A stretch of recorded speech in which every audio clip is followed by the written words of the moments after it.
Hello? Yes, we're live. The little zero jumped from 0 to about 10 there in a hot second. Welcome back to day 18 of What's on Doctor Who on Twitch tonight. Terrible name made by terrible, terrible man. I remembered that since we're in the 5th Doctor's era, I have somewhat of a cheat sheet because I have my Doctor Who role-playing 5th Doctor spooky thing.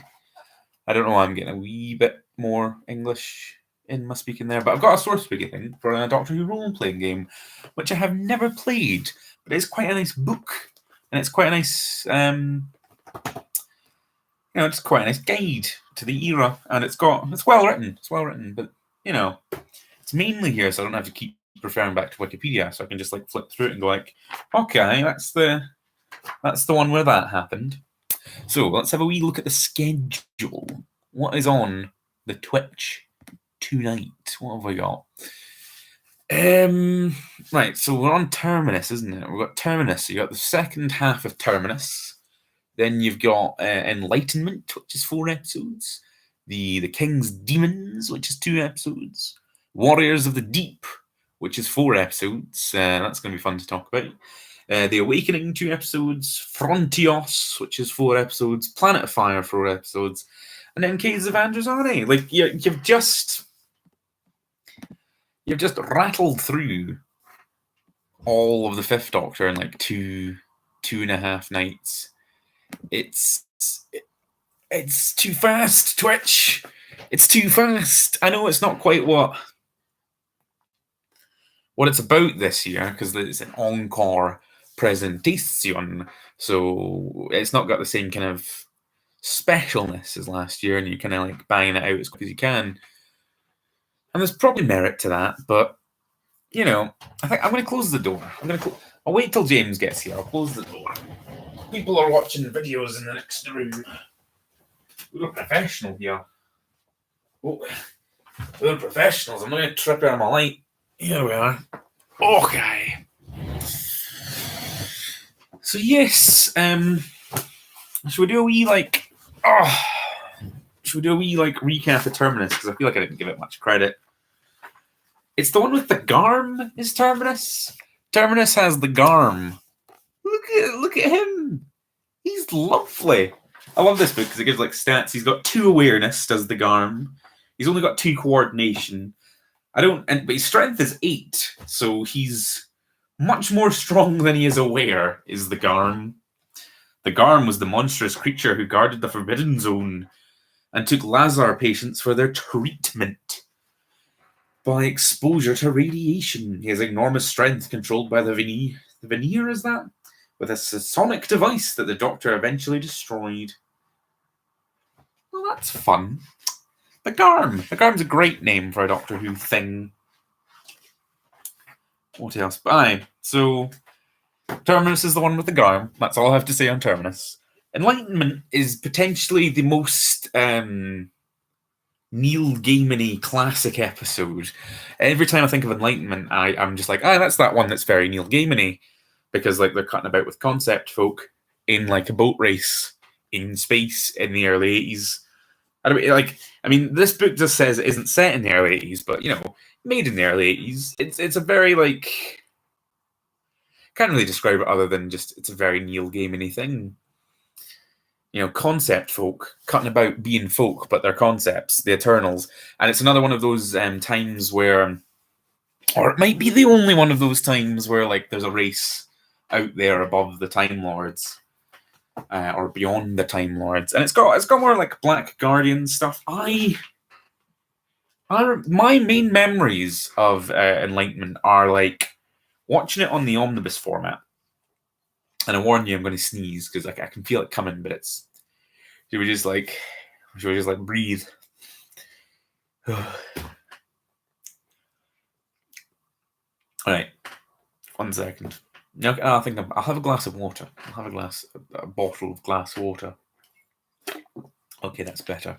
Aye, my main memories is watching it on the omnibus format, and it has like, I want to say it has one of the most kind of like quintessential Doctor Who moments, where like the first episode they're like on a boat, and it's like a sailboat, a rowboat, like a non-powered boat, like a non-sci-fi historical setting thing.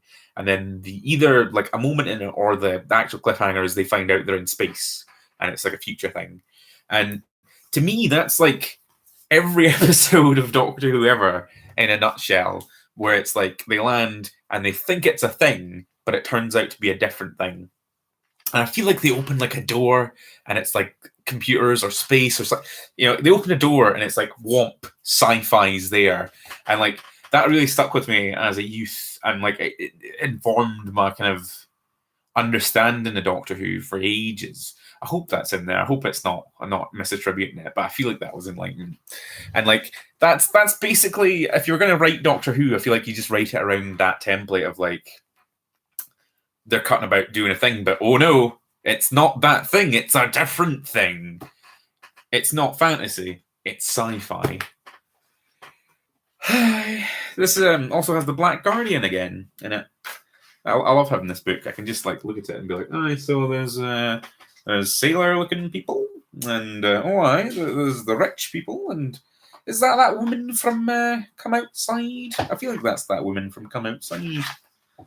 Yeah, I would watch. I'd watch Enlightenment because it's very good. I don't know if they're showing because like there's special editions of Enlightenment. I want to say last time I looked it up, there was like more ships in space on the DVD because they went back and added more ships. Don't know how I feel about that. I'm not usually one of those people that decries George Lucas for going back and adding CGI Muppets to the films because I really don't care. But it's a bit weird when you're doing it with Doctor Who because a lot of the appeal of like the visual effects and stuff in classic Doctor Who is that they're naff. So I don't know why you would go back and tamper with them. Really, why would you make them look better? It just seems odd to me. Captain Rack, Eternal Eye. It had this book as like rules for them all. Yeah, it's a very solid episode. And then the King's Demons is one that introduces Chameleon because like the Doctor has like a robot pal companion that like I'll show you a picture of him. Like, hey, look at that C-3PO looking Metropolis man. Again, very ambitious. It didn't have to be that ambitious because like I feel like the prompt never worked, but what like C-3PO worked in 1977, and I know it had a film budget, but like just spray paint a man and say he's a robot, and like I know his gimmicks, he's a chameleon, but surely there's cheaper, more cost-effective ways to realize that than man-sized puppetry. Like I'm a big fan of Kamen Rider and everything, and Power Rangers. Is like just put a guy in like some foam stuff, paint him up. Like I know that's a pound off your budget, but it's worth it, and it is quite effective for the money. My main memory of King's Demons again is that it's quite short, and I quite like that. I like that the Fifth Doctor has a couple of quite short ones, or at least brief and brisk and pacey ones. I don't know if it works out if it's like 2 45-minute episodes or just 2 30-minute episodes or whatever. I can't actually remember. But I remember it's 2 episodes, and like I like Who, but it's cool when you're plodding your way through something, and then there's only so much of like an episode. You feel like, all right, at least they don't have any excuse to pad this out. Like they can't possibly put padding in. It's only in 2 episodes. But Chameleon, I like him. He's very, I was going to say 80s, but he does look quite disco as well. So there, the spectre of disco raises its ugly head yet again. Oh my God! Thanks to this book, right? Thanks to this book, which like shows you all the Doctor's adventures in chronological order, you would be getting the 5 Doctors after the King's Demons. But let's consult this. Let's consult this Twitch. Aye, King's Demons straight into Warriors of the Deep. Oh, you poor people. Should we just talk about the 5 Doctors? The 5 Doctors. I think I'm not alone in this, but the 5 Doctors is one of the first Doctor Who stories I got on DVD because it was. I assume they were just like, what's the most marketable things, and for whatever reason they went to 5 Doctors and not Genesis. Probably for rights reasons.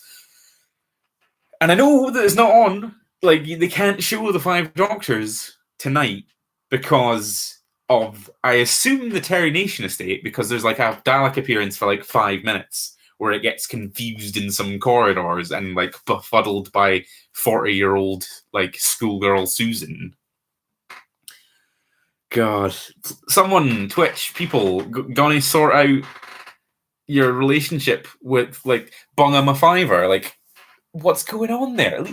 Like, if anybody knows, like in the chat, let me know. Like, if this is a documented thing, if we found out why they're not showing those episodes and it's nothing to do with the Terry Nation estate, let me ken, because I can only assume it's the Terry Nation estate. Five Doctors, look. Here's what you'll get to see of the Five Doctors tonight, and it's a picture in a source book. Look at that.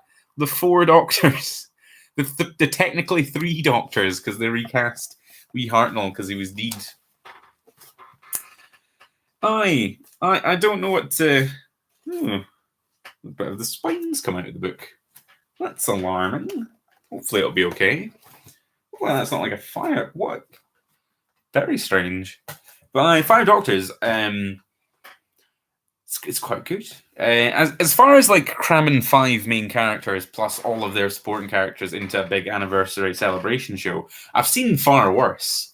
Again, like I alluded to being a fan of Kamen Rider and Super Sentai, and they used to do that every year, and they would have like 30 characters and 60 supporting characters, and it's like a complete mess. It's beautiful. It's a beautiful mess, but it's a complete mess. Five Doctors, though, is it's alright. It's kind of like, I guess it's paint by numbers kind of Who, because it's like, here is a villain, the villain is defeated. Here is a puzzle, the puzzle is solved. Here are some of the characters together that you want to see. The episode's over. But like, that's a very reductive description of the Five Doctors. Like, there's like 40-year-old Susan and like her fake grandpa versus a grey Dalek in a corridor. You think all of my descriptions of Doctor Who episodes are pretty bad, but they're not. They're deeply accurate, deeply accurate and informative.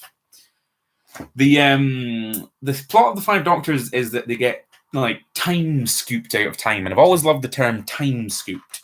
And like, time scoops are banned on Gallifrey. You might have just seen me spit there because I'm so excited about time spips, time scoops. Yeah, they're banned, and they get put into a death game. So I feel like Doctor Who is like 30 years ahead of the curve there when it comes to death games, because like Hunger Games and all that kind of stuff, battle royales are very popular now.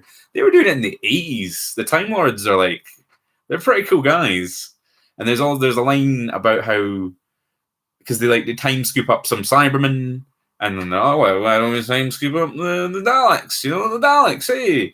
And then the Daleks, the Daleks don't get time scooped into the murder game because they play the game too good. Which I always thought was a good bit of some, world building. Some, it's like a line covering why they've not got them in there. I assume it's because they didn't want to put them in like the Quarry again, because it looked pretty naff in all those Quarry episodes of the Daleks. And they already had the re-segment at the start with them. I don't really know why they don't get other, because maybe because they've already done it and they'd already written that, but like, just write them into the murder game. But I've always liked the line like, the Daleks play the game too well. Like, yeah, that's good. That's good character work for the Daleks. That's good one sentence character work for them. The Master gets involved, and he's promised a new set of regenerations. I want to say, I feel like that's the first time it comes up potentially. I know his characters can be about that for a while, but I think Five Doctors is the first time that stated that like the Time Lords can just give you new regenerations. Hi, brah.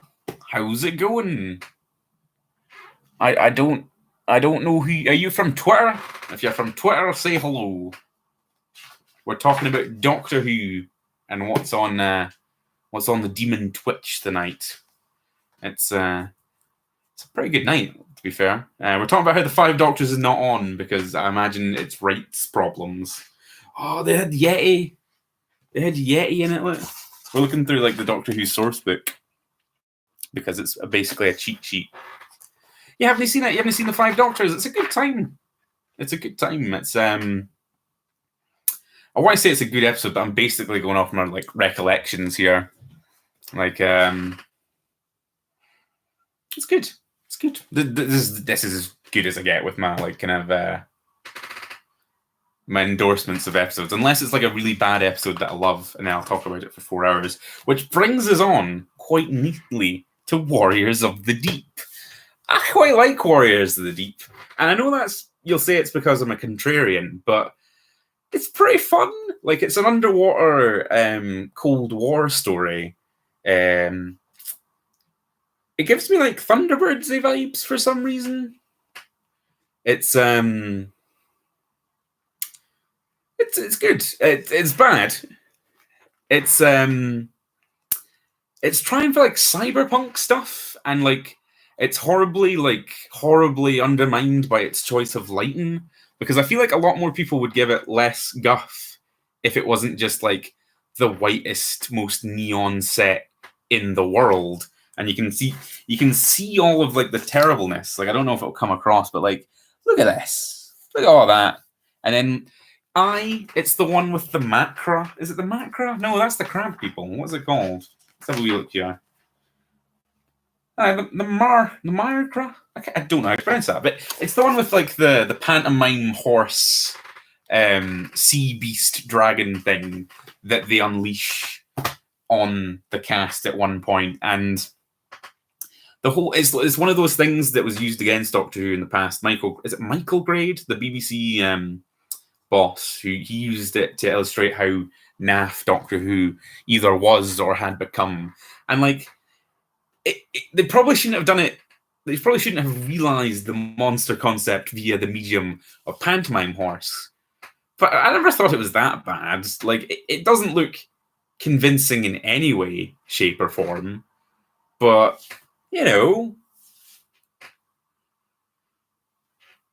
it's not that bad. I want to say I'm going to get squeaky. It's Silurians again. I should probably inform you with context.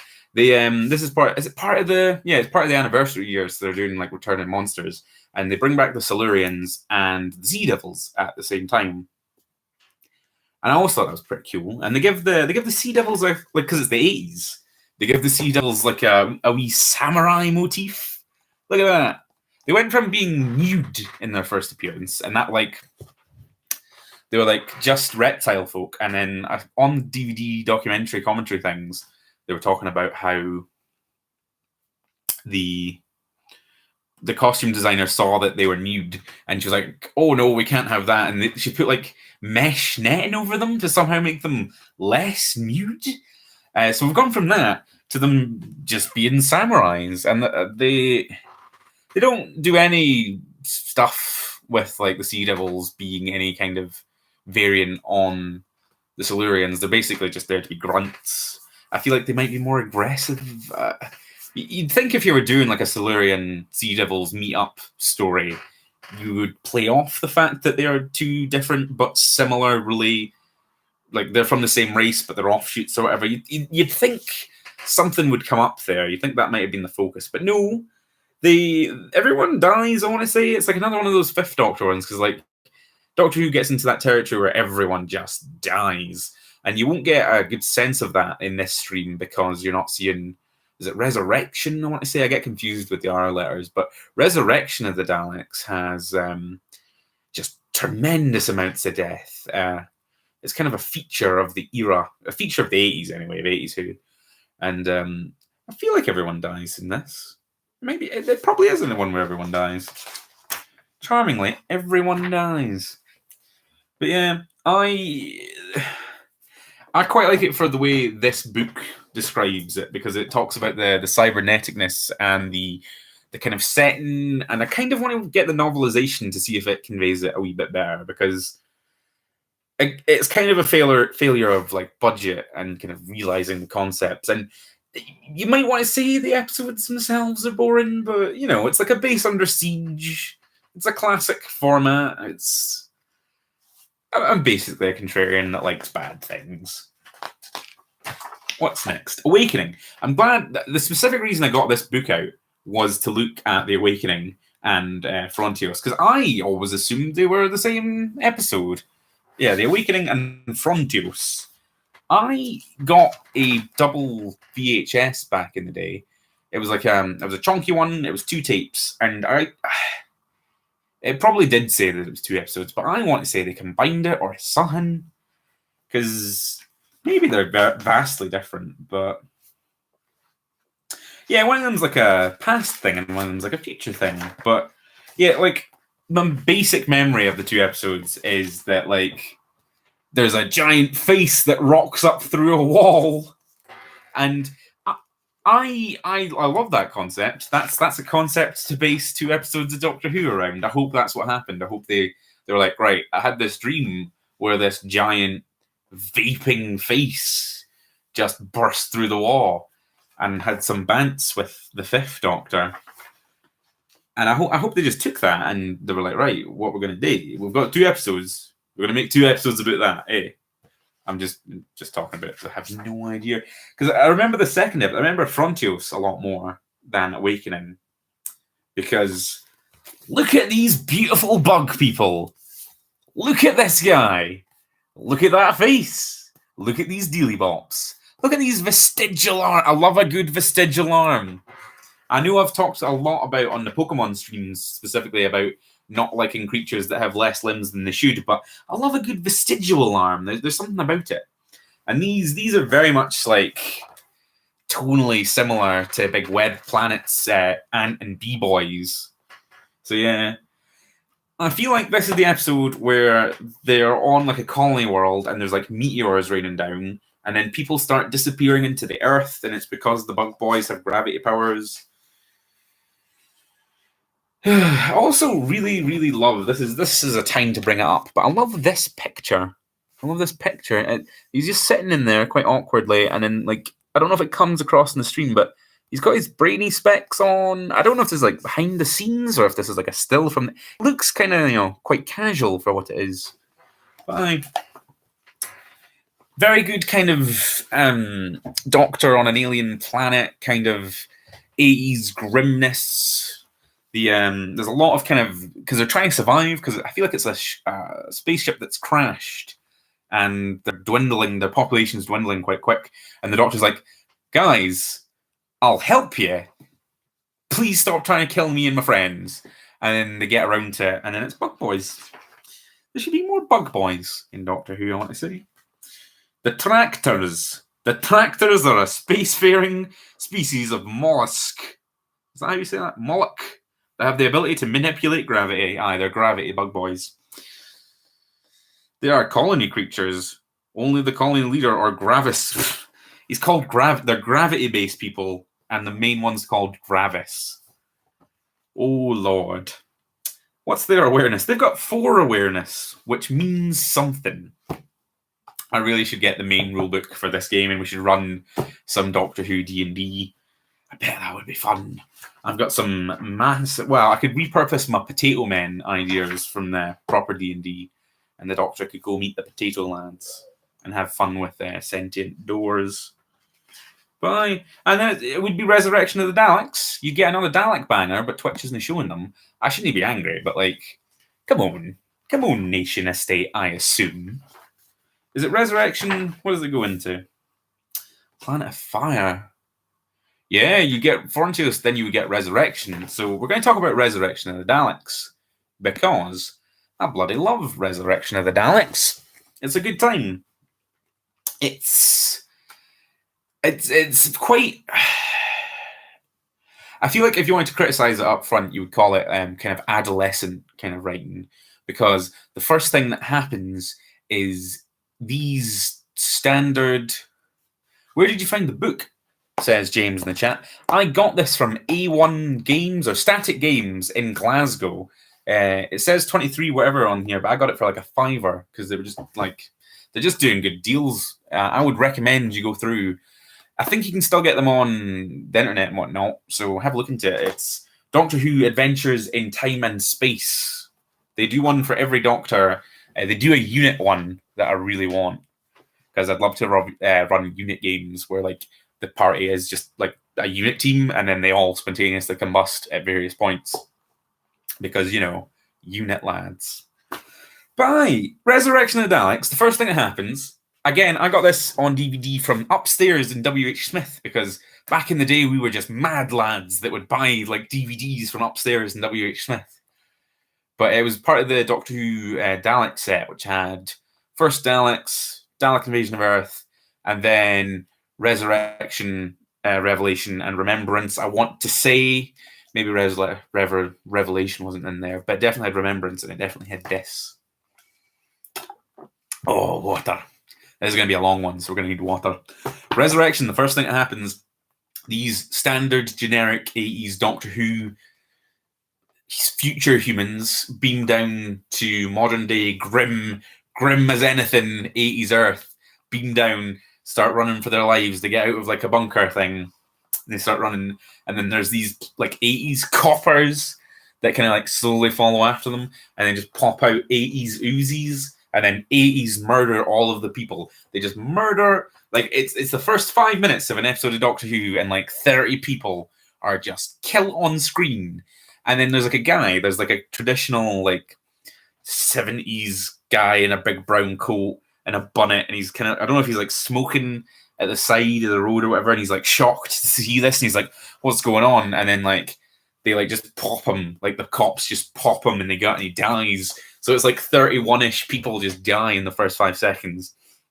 And there's a lot you can say about that, and there's a lot you can, criticize the grimness and the kind of grim darkness and the silliness of that. But I think it's a pretty bomb-ass opening of like a Doctor Who serial at 5 or whatever time they showed it at back on the BBC in the 80s.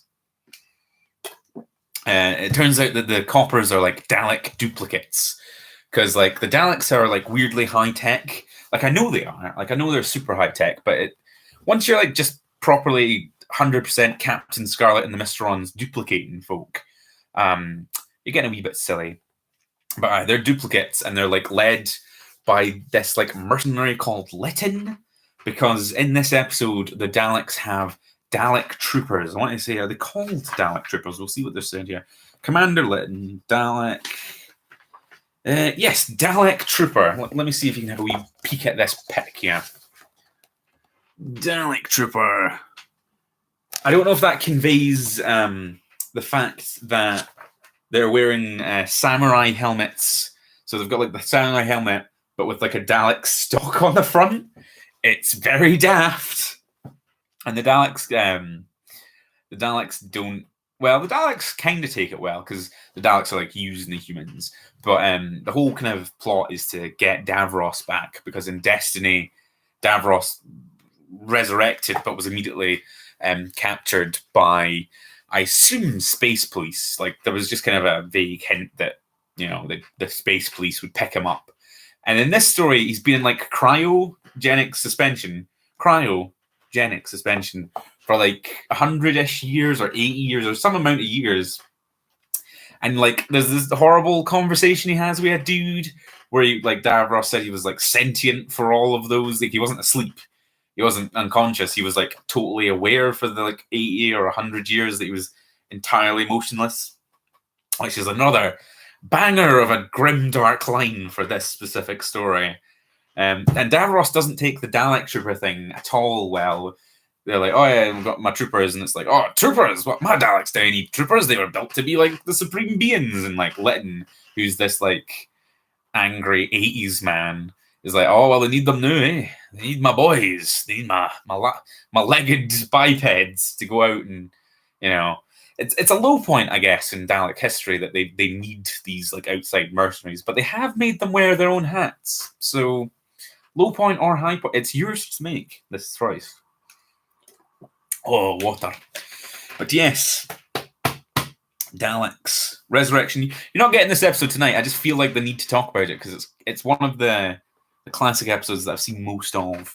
Lytton is like, you've probably seen him about in 80s stuff. Look, he's that actor.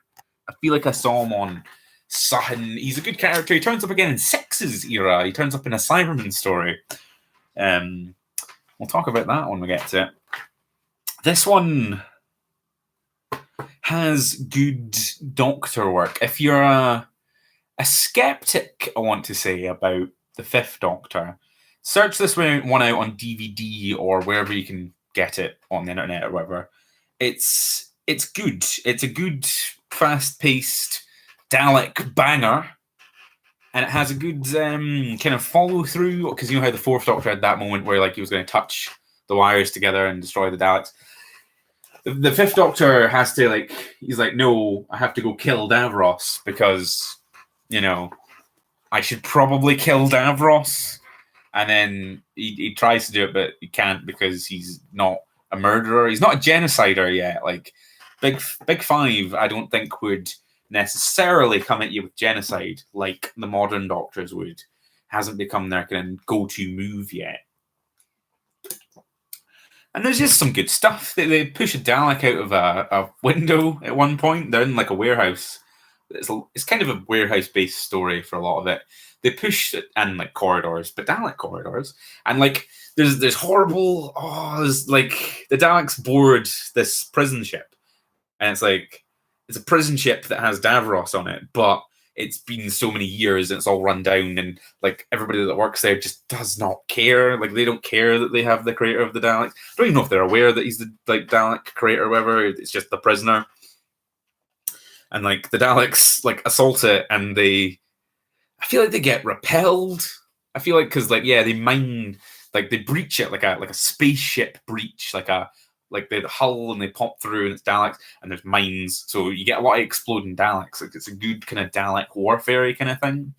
And then Lytton is like, "What? I told you not to go just breach it. They'll have mined it, and you've lost some Daleks." This is not at all how Lytton speaks, but he's like, "I'll send my boys in. I'll send my boys," and he sends his boys in, and they like gas. They just like gas attack the people because that's okay at like tea time, and it's not even like they throw like fog or whatever and like they fall down dead. It's like a prolonged horrible death. Like the people at the immediate like attack die, and their like face turns into like paper mache decay and like wibbly grossness, and it's pretty horrible, honestly. And then the kind of side characters that they introduced on the prison, who are kind of the main characters of the prison, the good guys, they get away, but like one of them that we've been following since the start of the first episode is like he's got like half of his face and his hands, and they're all kind of like just rotting away, and like it's good. Like it's good. It's a fun time, but it's definitely like Cam Newton Doctor Who. Like I'd say it's kind of trying to be edgy. It gets away with it because it's paper mache decay, but if it was made today, I'd probably call it like trying too hard, if I'm honest. And you get your first Terry Malloy playing Dave Ross, big Dave Ross. What's Davros's stats? He's got 2 awareness. I don't know what awareness means in this context, because you think it would be higher. His ingenuity is 7, so is like ingenuity just intelligence. So he's got 2 presence, 6 resolve, and 2 strength, which seems about right. Traits. Davros's traits are boffin. First and foremost, Davros is a scientist, so he's a boffin. He's a cyborg. Most of Davros's body has been replaced with machine parts and augments. Yep. Dependency, he needs his life support. Fear factor, Davros's reputation makes him an intimidating presence. +2 on rolls for actively terrorize. He's got gadgets, he's got multiple gadgets, and he's an indomitable. Davros is immortal. Davros's life support share can keep him alive almost indefinitely. Goodness gracious. Yeah, I'd call him a boffin. Davros is a boffin. Yeah, so it's a shame that you're not getting to see that episode tonight. It's a damn good Dalek story. It's a damn good fuff Doctor story. A damn good Fifth Doctor story. It's a shame. It's a real shame. I would seek it out. I would seek it out if you have the chance to. And then it goes into Planet of Fire, doesn't it? Let's have a look here. Yeah, Planet of Fire is the one where they pick up Perry. They pick up a Perry. I saw it last year, and it really didn't leave that much of an impression on me, to be honest. It seemed okay. It was another one of these holiday episodes, or at least they filmed some of it, either on holiday or on a very nice day in England. Yeah. The Chameleon's in it, apparently. Paranormal and Supernormal. I can't. I'm looking at the pictures of it. Is this the one where the Master gets small? Yeah. Is it this one, or is that Time in the Rani? It might be this one. Look, see if you don't like the Fifth Doctor and his cricketiness. Look, he's took his wee jacket off because it's warm and they're on holiday. I honestly have very little to say about Planet of Fire, so I'm just going to move on because I'll just waffle and be like, "Oh, it's the one with the thing that I didn't like, didn't really affect me." I watched it though. I definitely watched it. And then you're at your end. Like if you've had your fill of the Fifth Doctor stuff, then don't worry because we're here. We're at the very end. Oh, this is gonna be a long episode. We're at the very end. Caves of Androzani is a wee bit of a kind of untouchable behemoth of an episode. If you haven't seen it before, it's one that you need to see if you're into Classic Who. I don't know if it's one you should see like if you're just starting up because you want to get attached to the character and you want to see the build up to. You want to have the context for 5 and stuff, but it's one that gets bandied around as like, oh, you need to see this if you're getting into Classic Who, and I can kind of agree. I heard somewhere that the villain Cyrus Jack was going to be played by David Bowie. They either reached out to him or that was the original idea or something. I don't know how far along the pipe that got, but how incredible would it have been? Like I know the actor, whoever they got, did incredibly well, but imagine if there was a Doctor Who episode that was like universally thought as one of the best episodes of Doctor Who, and it also had your man David Bowie in the 80s playing a Doctor Who villain. That would just be the stuff of active legend. Oh goodness! I heard that David Bowie cut about with the Doctor in a comic. I don't know if that was a recent thing, but I saw it on someone's YouTube video, and I'm gonna have to go look that up because that seems like my active jam. Caves is again potentially the accumulation, the ascended peak to awareness because he has only one robot eye. That's true. His eyes are fine, though, if you remember the Capaldi episode. He just opened and looked with his eyes. So he definitely has eyes in there. As much as it doesn't look like Davros has eyes in his skull, he has eyes. That scene where he opened his eyes in that Capaldi episode was gross. Do you mind the Battle in Time card game? Yes. That was the kind of top Trumpsy one. I didn't have any of it, but my brother did. My brother was of the age for it when it was out, and I might have stolen some of his cards at some point. Yes. Caves is very, very good. It's very, very 80s. Like, it's very, like, corporations and drugs. Like, there's a lot of, like, if you want drug running, like, come to Caves, man. I'm watching 3 minutes behind. Oh my gosh. Well, there must be some sort of lag, some sort of active laggy waggy. I'm just going to finish up and talk about Caves. There's not much you can really say about Caves because it is so beloved and it does quite a lot of things right. It does have another pantomime horse, a kind of monster, and I always forget about that. Like people applaud it and say it's like perfect, but there's that scene where like a dragon just rocks up. And I know a lot of the plot is kind of about the poisoning, like because it's like a bat, like it's like this flappy kaiju dragon thing, and like the drug runners and the corporations shoot at it for a bit, and I feel like people forget about that. That is in there. That happens. Look out for it.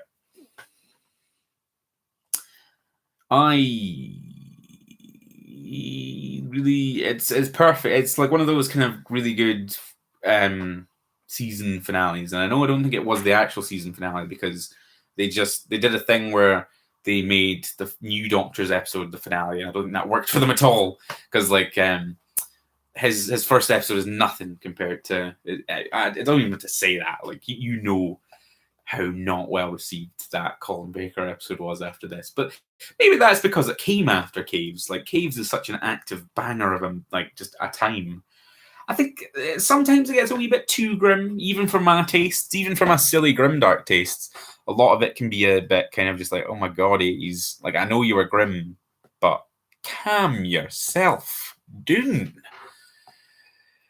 I feel like Perry's like unconscious for most of it, and then when she's not unconscious, like Big Jack is just leering and just looming over her just wrongly. Not a good time. Not a good time to be Perry. And like it's good like hero donk work on Five's part because he gets to, save Perry. And I think you could say that like in normal circumstances, I would say it would take away from it if you just got a new companion and then you do the Doctor death, because you wouldn't have that like connection.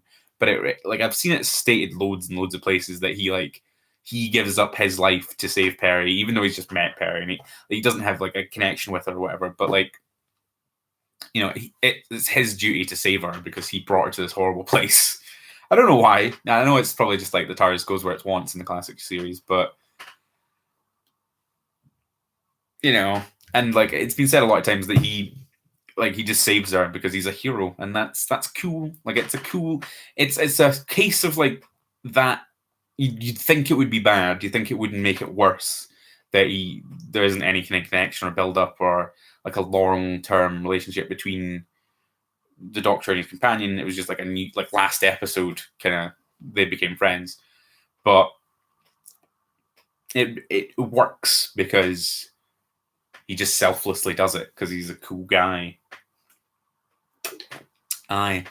So that's the end. I'm not going to talk about caves that much. I can't. Even if this was like the first episode I was talking to the night and my voice wasn't going, I still probably wouldn't be able to muster that much, because when something's good, like you can talk about it and enjoy it, and like, but I can't talk about it for ages. When something's bad and I like it, I can just talk to you for hours. Like, let's talk about bloody Warriors of the Deep some more, because Warriors of the Deep is the time. Oh. I'm eating more and more of this water. I'm actually getting quite sore. It was very cold today. Very cold. The door was open. I was at work. The door was open all the time. Ow. But yes. This is the end, my good friends. I should have picked up this book yesterday and we could have done more fun stuff, because I only have the Fifth Doctor's stuff. I don't have any of the rest. But yeah, we're into... Does like Colin Baker just have like a day? Let's have a look. No, he's got 2 days, because tomorrow you've got his first season, and then you've got January 24th is just all of a time Trial of a Time Lord for 14 episodes straight, and then half of Big McCoy. So yeah, you've got a day and a bit of Colin Baker coming up, and I really, really enjoyed all of the Colin Baker stuff I saw last year that I had never seen before. Well, we'll talk about that at the time, though.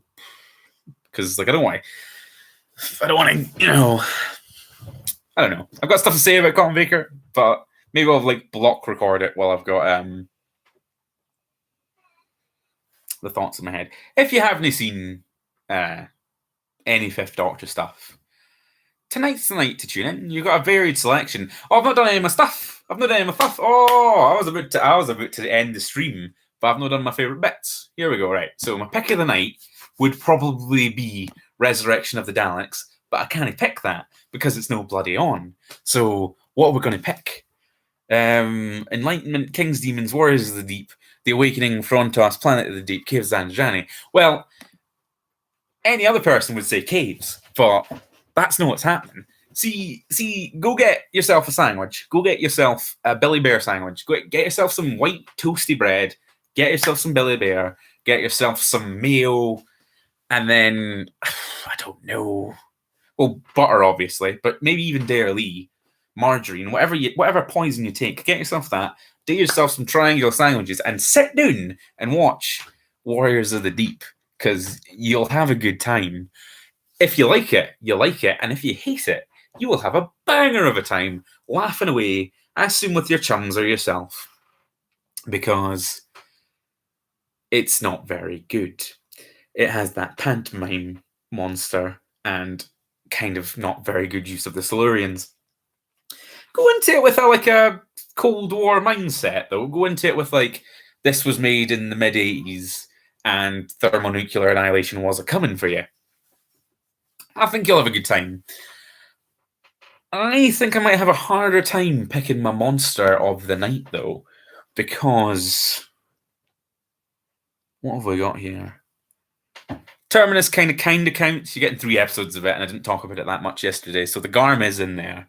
Enlightenment does have, Eternals, which are a cool concept. King's Demons, Chameleon, Warriors of the Deep. I mean, I could just be that guy and say my monster of the night is that pantomime horse. I want to say it's the Macra, the Merkra. Like, I can't pronounce it. Like, let's look at the words again. Warriors of the Deep. We're gonna look at its stats. We're gonna have a good time. Right. I would say Macra, but isn't that like the crabs? Isn't that the crabs from the second Doctor and then the 10th Doctor? He's got 3 awareness, which is more awareness than Davros. He's got 4 coordination, which I feel like just might be an in-joke that he has 4 feet because there's 2 people in there. We should talk about the fact that they only finished the costume for it minutes before they had to use it in the studio, and so they were being affected by the glues, shall we say, inside the suit under the hot studio lights. It's everything about it is not great, to be honest. It's got 12 strength because it's a cosmic sea beast. Because it's going for like a Cthulhu kind of vibe. Like, imagine, like, how charming is that? It's a Cthulhu-y creature, but realized as a pantomime horse. You can't really go wrong with that. I mean, they did. They went wrong in all of the ways, but the Macra is a deep sea creature for. You're gonna like experience me like mumbling. The Macra is a deep sea creature modified by the Sea Devils as a weapon of war. The Macra obeys their commands as they would an obedient pet. It's got 3 athletics. It's got 4 fighting and 4 survival. It's got armor, fear factor. It's got an electrical field. The Macra generates an electrical field that is lethal. And ultraviolet light hurt it. I'm going to say it's my creature of the night because Resurrection's not on there, so you can't really you can't say Daleks because you're not getting to see them. And if 5 Doctors was in there, you could say Cyberman or the Yeti because the Yeti's in there. I'm vaguely sure the Yeti's in there. It's in here, so it must be. But yeah, Warriors of the Deep sweeps it. Revel, what a shocker for a turn up for the books. I might even say it's the let's do a special tiebreaker. Creature of the night is the Macra. The Macra. Tell me how to pronounce. Chat. Let me know because I feel like the Macra because the Macra terrorizes those crabs from the second Doctor. So it's not. Is it Myra? Macra? Why can't I remember? It's so infamously bad. But when presented with these letters, I'm getting Macra. So Creature of the night. That pantomime horse monster, and also the wee Sea Devils' hat, specifically their crescent samurai hat, because it's such an 80s touch. It's such an 80s we'll just make the villain samurai for whatever reason, because that's kind of in. Right, so a banger of a night of Doctor Who. Thanks for tuning in. I've had a good time. I'm actively out of puff. I'm actively sore-lipped, sore-voiced, but it's been fun. We're going to come back tomorrow and we're going to talk Colin Baker because we've got some opinions. I think people are coming round on Colin Baker. It's only taken 30 years. You're still on. I am still on, Ewan. Where have you been? It's been 50 minutes. I'm still on because I've talked about 2 episodes that aren't on tonight because they should be on, but they're not on because they feature Daleks and they're not allowed to show Dalek episodes after a certain point. For some reason. Just didn't feel the work, eh? Well, you might have to watch the rest of this back in a bloody thing. A stream. I can't think of words. I'm into the work as well, and you've got me doing all this. Like, comment, and subscribe. You're just in time for me to shill. Likes, comments, and subscribes deeply help because I like to see the numbers go up. It's like a clicker. It's like the world's best clicker, if I'm honest. We also have a Patreon. And if you want to support me waffling at you, you can go over to the Craig's Girthy Toys Patreon and you can become a Patreon. And we've got various tiers in states of, disrepair, a lot of placeholder text. If you want your name read out at the end of every stream, you can donate some money. And to that effect, I would like to thank Mad Hatter Mike for supporting me because he got that tier and he gets to have his name read out at the end of the stream. So once again, big thanks to Mad Hatter Mike. You're a lad. You paid for a bulb. Oh, is that a good bulb? Like, I've not worked out where to put it to make it look any better, but I feel like we're a wee bit brighter. Like, what would it be if it was off? Would it be? Hopefully, it wouldn't be better. Yeah, pretty ghoulish. Pretty less ghoulish, We're doing pretty well. Like, comment, and subscribe. Like, comment, and comply is what I like to say. But yes, thanks for watching. Bye.